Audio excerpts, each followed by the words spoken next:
Ne passe pas cette vidéo. Cet enseignement te concerne. Les stratégies du combat spirituel. Introduction. Il se livre dans le monde aujourd'hui une guerre terrible. Ce n'est pas un conflit entre des nations, ni entre des tribus, ni entre les dirigeants des gouvernements. Ce n'est pas une rébellion, ni un coup d'État. C'est une bataille invisible, très importante, qui se passe dans le monde spirituel.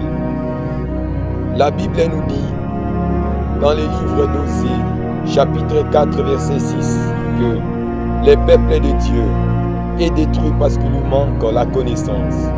L'aspect important à relever est que les croyants subissent un échec dans cette guerre spirituelle.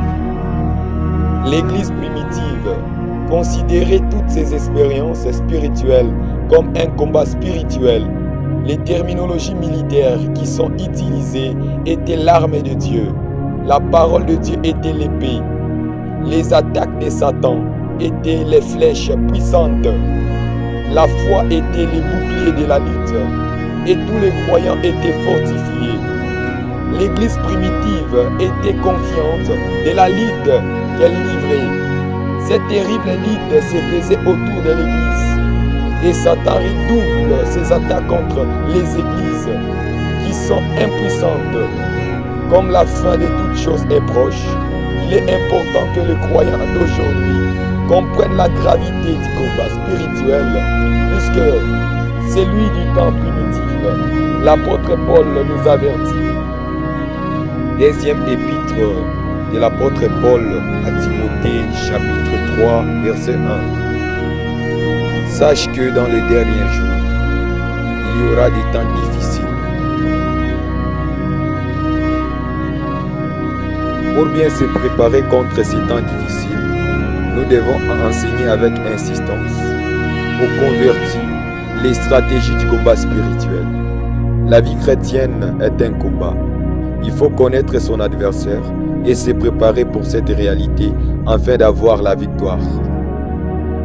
Selon l'évangile de Saint Luc, chapitre 14, verset 31. Ou quel roi, s'il va faire la guerre à un autre roi, ne s'assied d'abord pour examiner s'il l'épée, avec 10 000 hommes, marcher à la rencontre de celui qui vient l'attaquer avec 20 000.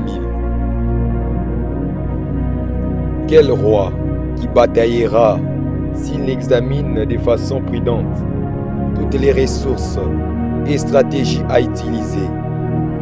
Nous essayerons d'examiner dans cet enseignement et de façon prudente les stratégies, les armes et les pouvoirs avec lesquels nous pouvons lutter contre notre ennemi Satan et les confondre. En termes militaires, les stratégies sont une séance d'action coordonnée et évolutive. C'est une méthode ou un plan qui amène la victoire.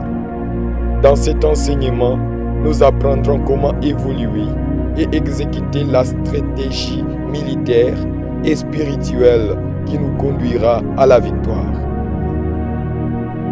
Chers bien-aimés, sois bénis, vous qui nous avez suivis jusqu'à la fin, au nom de Jésus-Christ.